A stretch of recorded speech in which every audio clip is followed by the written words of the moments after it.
Hey guys, it's Kayreesha and I am back. Yes, I know you guys are sick and tired of hearing me say this, but you know, as you can see from the title, this is gonna be up close and personal. So if you want to know what's really been going on and obviously how I found out that I have epilepsy, keep on watching. Right, I don't even know where to start. One, because I don't remember most of this experience. I'm kind of going off of what I was told, but I will start with what I do remember, and that is it started not Friday just gone, but the Friday before that.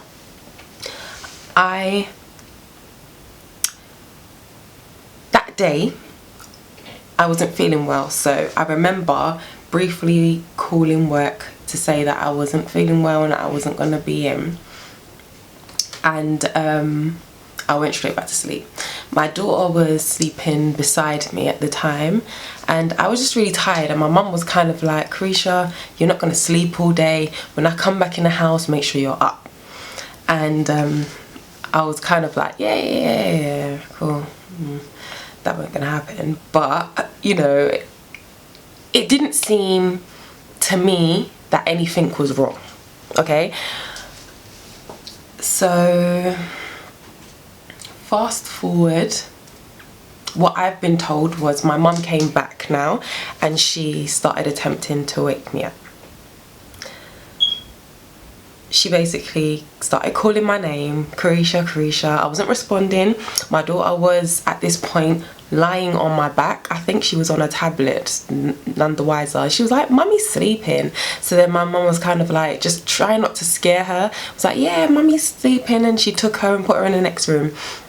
Then she continued to try to call me, screaming in my ear, she said, and I still was not replying or responding to her. So she basically, at the position that I was lying in, I was basically lying on my stomach. So when she kind of realized something was wrong, she kind of tried to turn me, and she described it as if it was just dead weight. I just flopped back.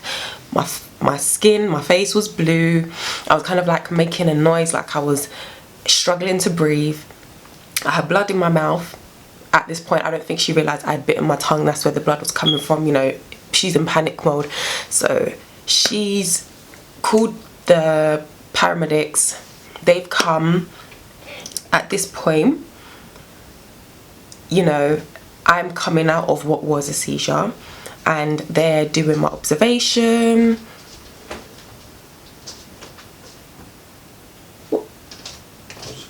Good then.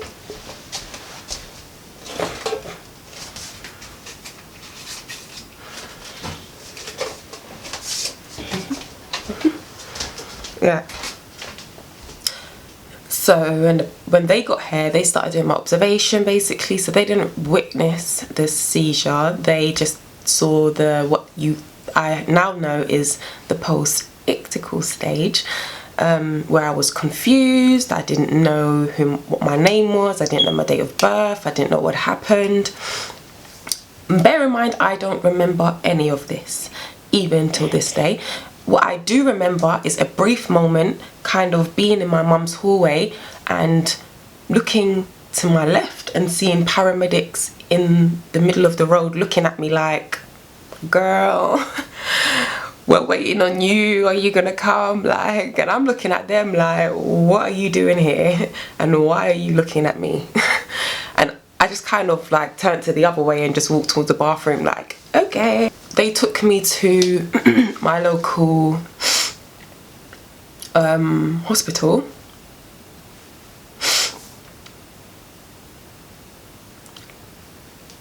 I've forgotten what I'm saying.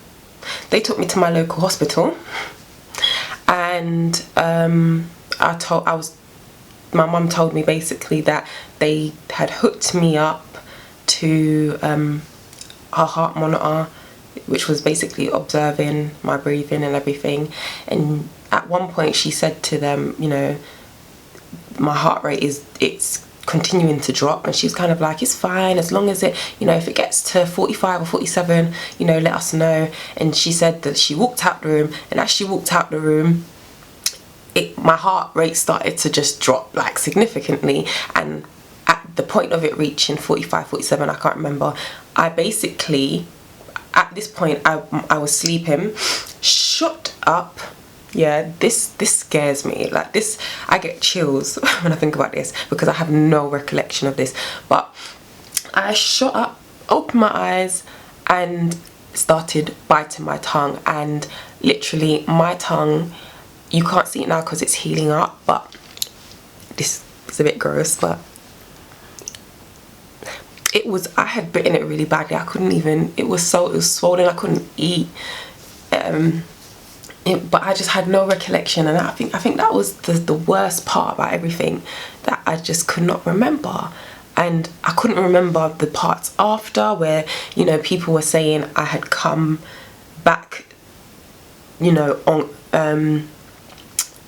where I was no longer unconscious.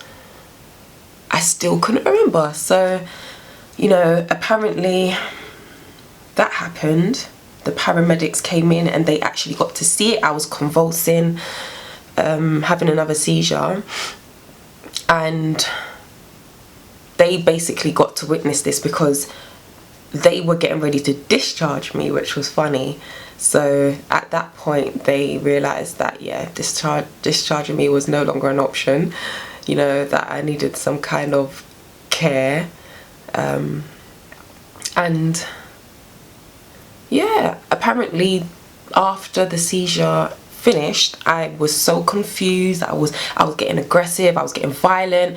I noticed that there was the needle in my arm, and I was ripping it all out of my arms. I was just fighting, like I was just basically confused. I didn't know anything. I didn't recognize my mom. Like, you know, this is, you know, the reality of having a seizure. And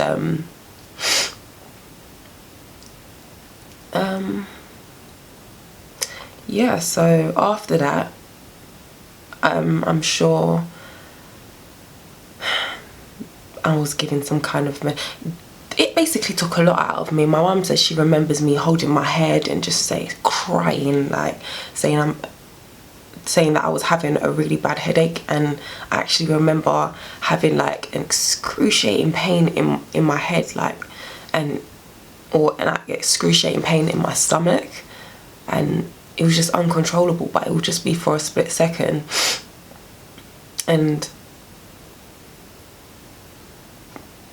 apparently seizures do take a lot out of you. So what to me felt like one day was a whole weekend, because to me I felt like I was in the hospital overnight, but I was in there for at least 3-4 days. And the first day I definitely don't have any recollection of much.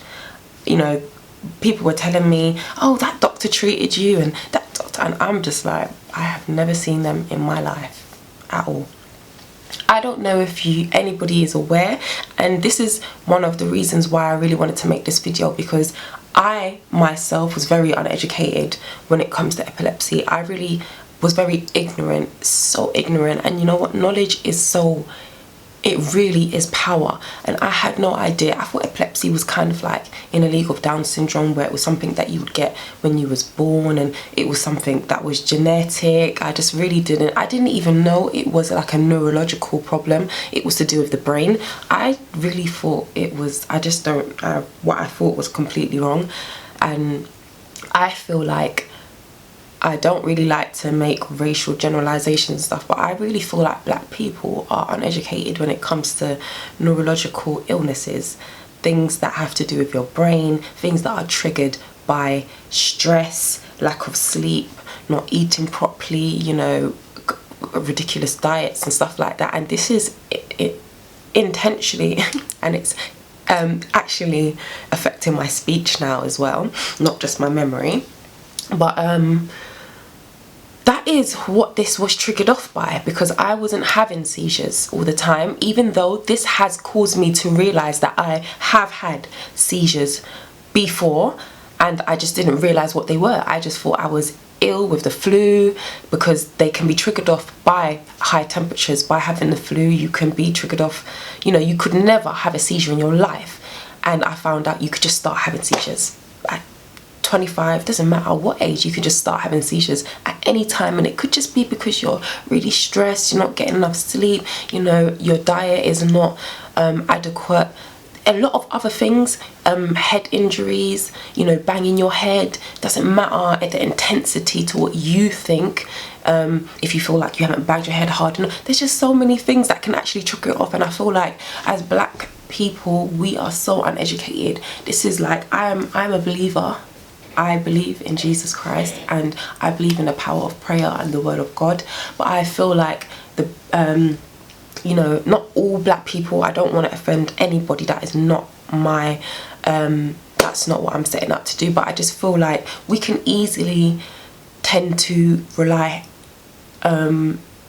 get scared and feel like it's a bit of a demonic thing when things like this happen. And you know, because we don't understand it, we make our own definitions, and sometimes we get scared of it.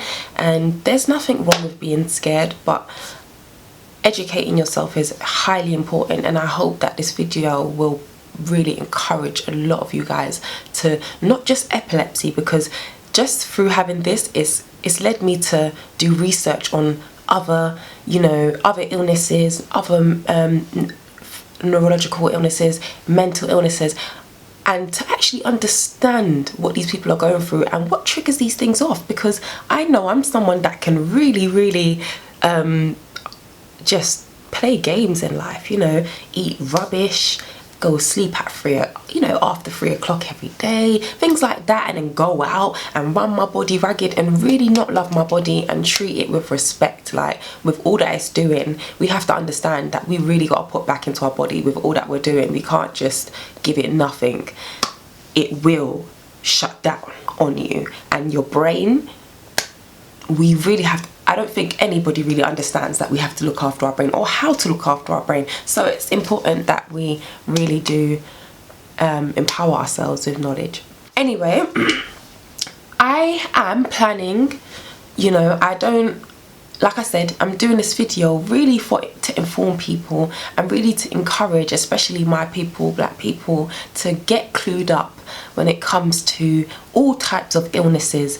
And you know, just to encourage you guys not to be ignorant, not to kind of like sit there and feel like you're just gonna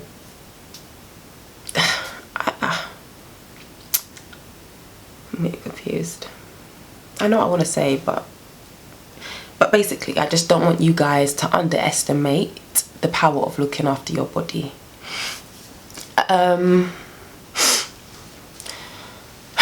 I know that it might seem like I'm very calm and, you know, I'm very joyful and stuff like that, but please believe me when I say I have cried many tears, because I did not believe that this would happen to me.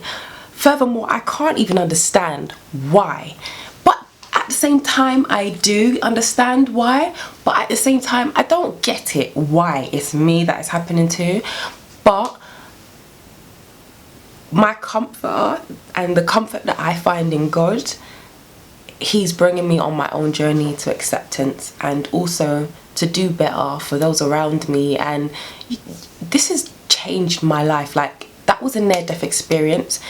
My mum practically saved my life that day, and I couldn't breathe. I wasn't breathing. I was practically, I don't know how long that was going on for. My daughter was in the room.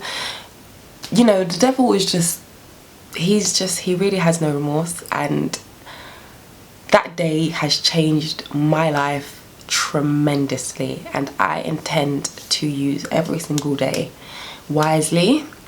I intend to be grateful for every single second of my days, and I tend to let go of all things that are not good for me.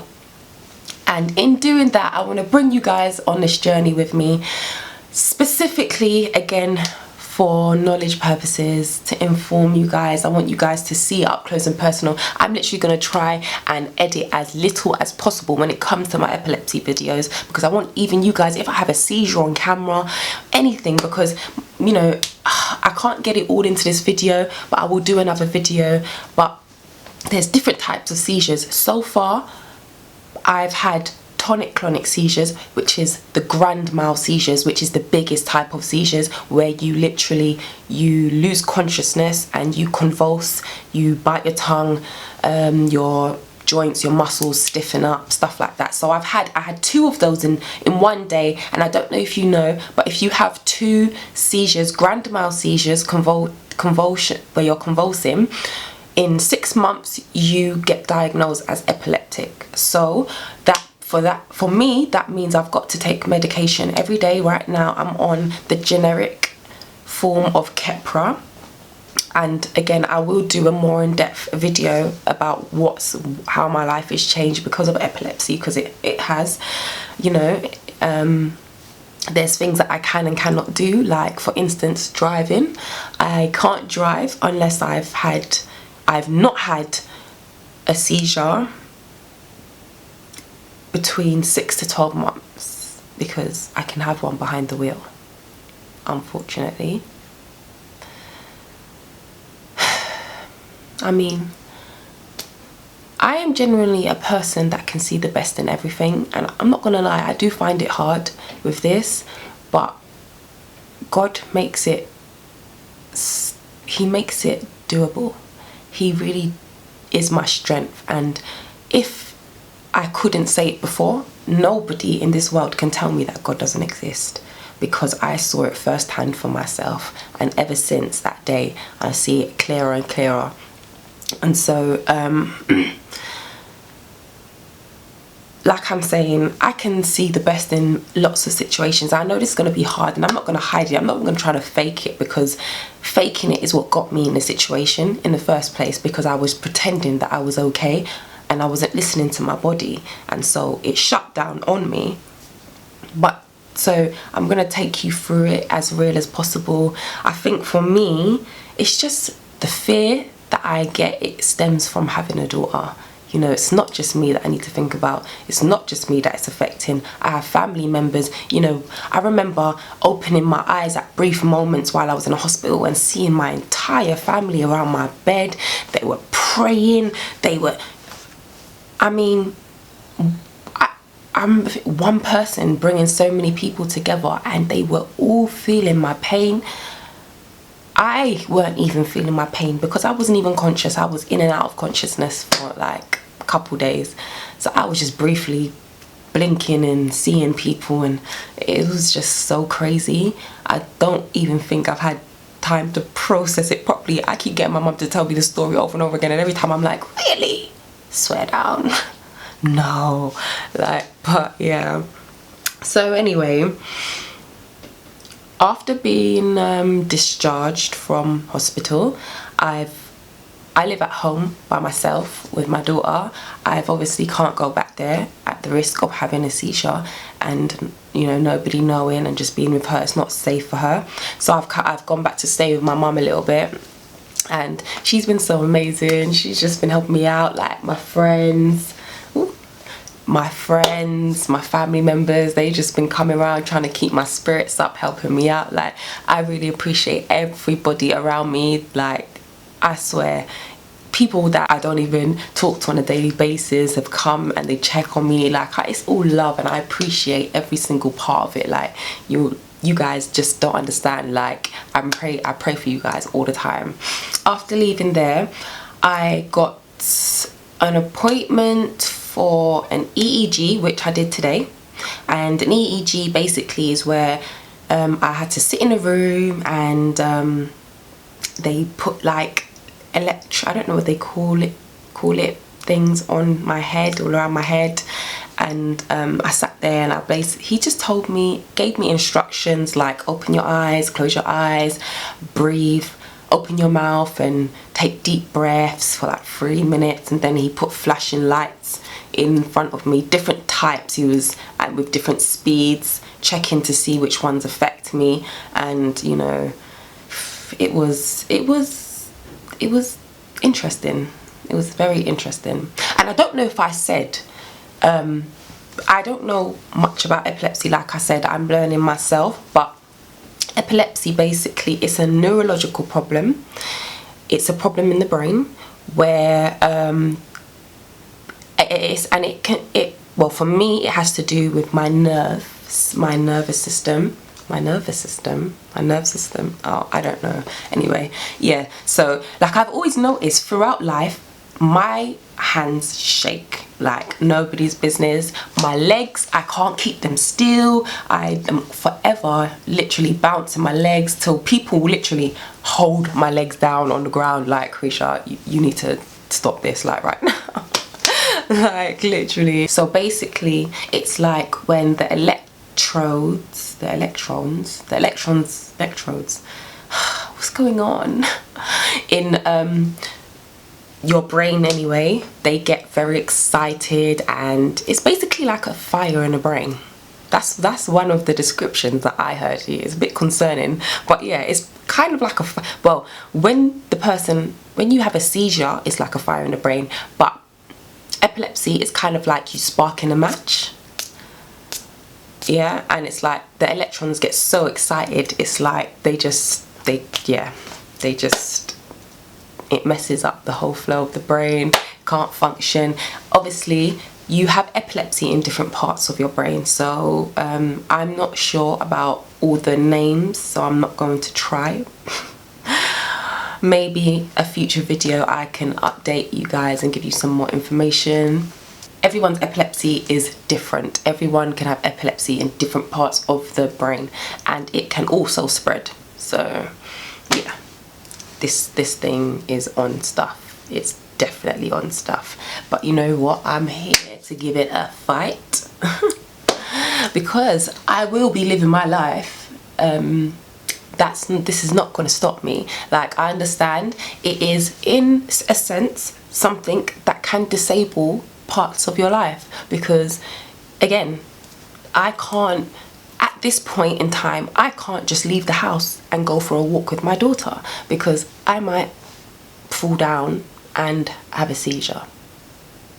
I can't lock the door and get in the bath at this present time in life because I might have a seizure in the bath. I can't, you know, let's stop with the I can'ts, yeah? But I can try my best to make the most out of every day, out of every situation, and I can live my life. I can be happy. So, you know, I know I'm only like 2 weeks in, but I'm going to try and remain positive because I know there's going to be times where I can't avoid being negative. I've had those times, especially the medication. That's a whole nother story. I'll talk to you guys about that another time, the whole medication and the effects. But yeah, so I got something in a post from my epileptic nurse. So basically she sent me some leaflets and stuff. This one is this one's first aid, and it basically talks about what to do if someone has a seizure. It talks about all the different types of, there's different types of seizures. So I've noticed that as well as having the grand mal seizure, I'm also having absent seizures throughout the day, where basically it can look like I'm daydreaming, but I'm actually having a seizure. So I'm actually not there, I'm not aware of what you're saying to me. Sometimes I actually am aware, but if you try to talk to me, you will realise that I won't respond to you. And I've actually had those moments where my mum or my friends are talking to me and I'm looking at them and they're talking to me and they're trying to get a response from me, and I'm responding in my head but my mouth is not moving.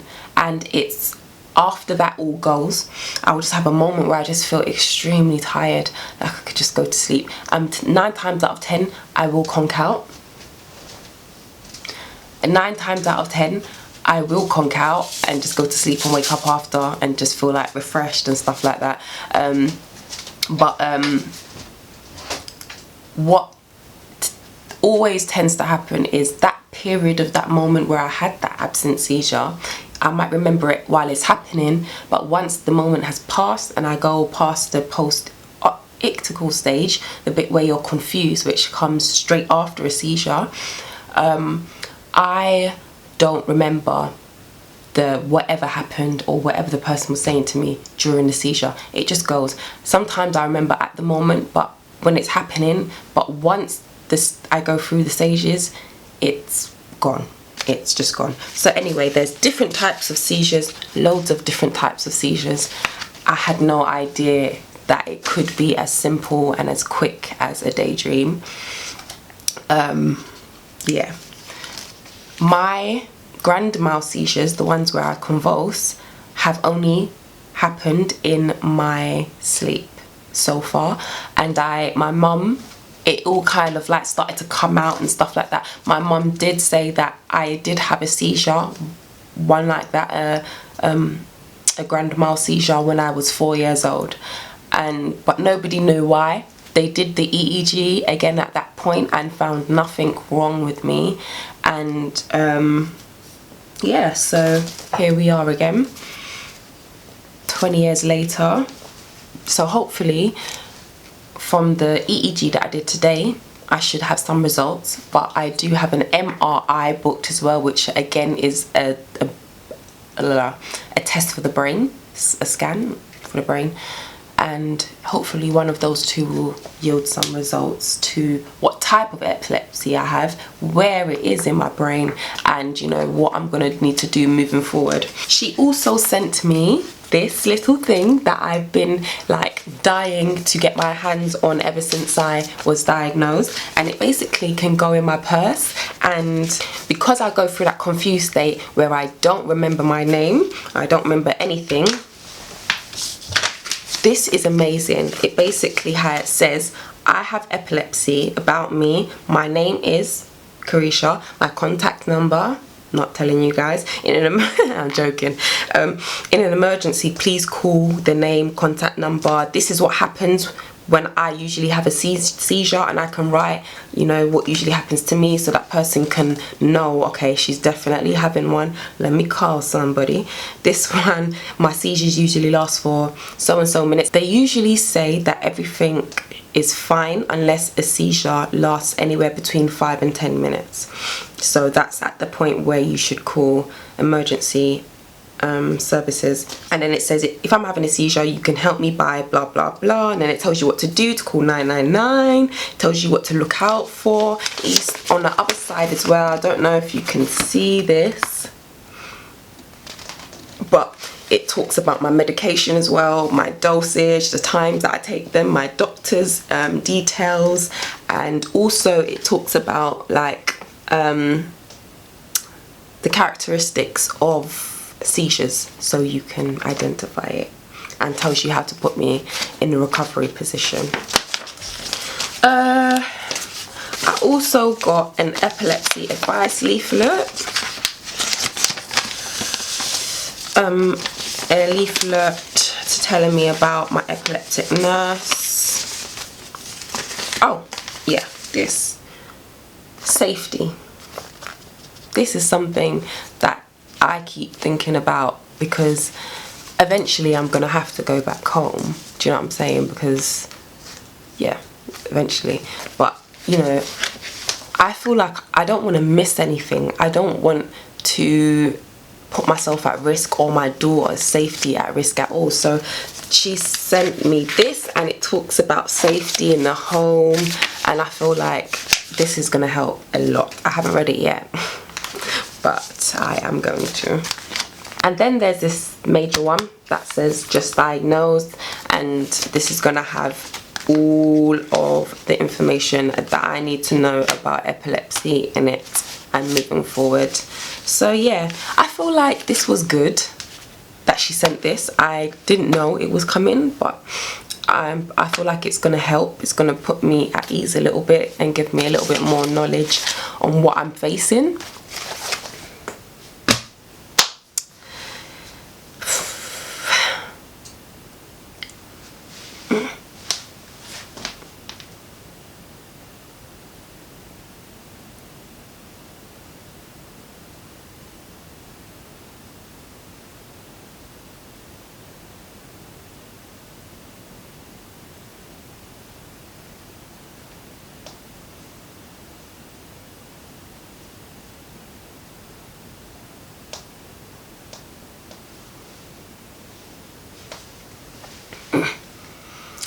So yeah, basically ever since I had those 2 seizures, I have been taking medication. Like I said earlier, it's the generic version of Keppra, and I'm taking 250 milligrams every day, twice a day, 1 in the morning, 1 in the evening. And you know, there are side effects, and I'm seeing the side effects already, which I said I will talk about in another video because it is just something all in itself. But at the same time, I have to say, I feel better in myself. So, you know, being a believer, I know that medication can be a topic of interest for, you know, Christians and stuff. But, you know, each to their own. I will say that I don't feel like God gave man the knowledge and the ability to master medicine, create medicine, for it not to be used. Yeah, so I'm just gonna put that there on my table. But like I said, I'm seeing a big change in myself. I've always been tired my entire life. I find it hard to sleep, and it's been years. I've just always put it off, saying, yeah, you know, I just probably just don't go sleep. You know, I just go sleep late. It's just a habit that I have. I was just throwing it off the table like it was nothing, you know, not understand. And when I did sleep, have a good night's sleep, I didn't feel well rested, and I wasn't paying attention to those things either. I just thought, well, you can't have 1 night's sleep and expect it to make a difference. So I was having excuses for everything. I'm just that person, you know, I'm always that person. It's nothing's ever that bad in the life of Kayreesha. So yeah, you can see how I would be the person that would have to wait to have a seizure to get diagnosed. But anyway, what was I saying? This is another thing that happens a lot. I just tend to forget things, and it just makes no sense. The things that I do forget, it makes no sense, and that's how I just know it's the epilepsy, because you could literally be talking to me and I can literally be like, yeah, and 2 seconds later, oh yeah, remember what? Like, this is my life now. So but yeah, I was talking about the medication. So the medication, it is making, I feel well, but when I go to sleep, I feel like I've actually slept. So that's a big thing for me, and it's really bad, don't tell nobody, I'm still going to sleep quite late. And even though I'm still feeling better rested, so do you know, and I have changed up my diet as well, and I'm feeling the effects of that, which is good. I feel like I've said a lot. Yeah, if there's anything that you guys want to know, any questions, I'm being dead serious, don't hesitate, just ask me and I will answer you. And again, this is entirely to inform you guys. I want you guys to be on this journey with me, so you can really see, as everybody, but more so black people, because I feel like we really are not educated in this field. I want you guys to see firsthand these things, because you might see someone, you might know someone that has these same triggers, these symptoms, but because they've never had a grand mal seizure, they don't know nothing. They're literally sitting ducks waiting for that trigger to trigger off the grand mal, and it really doesn't have to get to that. Do you know what I'm saying? It really doesn't. I just feel like everything happens for a reason in life. I just feel like there is nothing that's coincident. I just really don't believe in coincidence. So I can either let this define me, control me, dictate my next move, you know, where I go in life and how far I can go, or I can use this to bless others. I can use it to bless myself and to lift myself up, to give myself hope, to give others hope. And that's just what I'm going to do. So if you are on it, come with me. It's a journey that I will allow you to come on. You know, one thing I have noticed as well from this as well, that everybody, no matter what they're going through, what they have, it doesn't matter, Down syndrome, epilepsy, you know, Tourette's, OCD, everybody is their own person. They have a personality. They are not their disease, they are not their illness. I am not epilepsy. I am not the same as everybody else that is epileptic, and that's how I used to view other people. That's why I'm saying it like this with a passion. I'm not getting at anybody, but it's the way I used to think, and I know there's other people out there that have the same thought process. Everyone is different. Everyone still has their own beautiful character to themselves. They all have their own personality. Do you know what I'm saying? Then it does not define them. It doesn't shape them. It does affect them, but it is just not all that they are. And so, you know, we are cool people. We have, you know, we can have fun. Safe fun. No, I'm kidding. I can show you better than I can tell you. So guys, please like this video or not, do what you want. You know, I really don't care. I just want you to watch it, yeah? But, you know, if you want to like it, share it so someone else can see it. If you're not already, subscribe to my channel, please, okay? And click the little, you know what everyone says, that thing, the bell, so it tells you when I'm putting out another video, innit?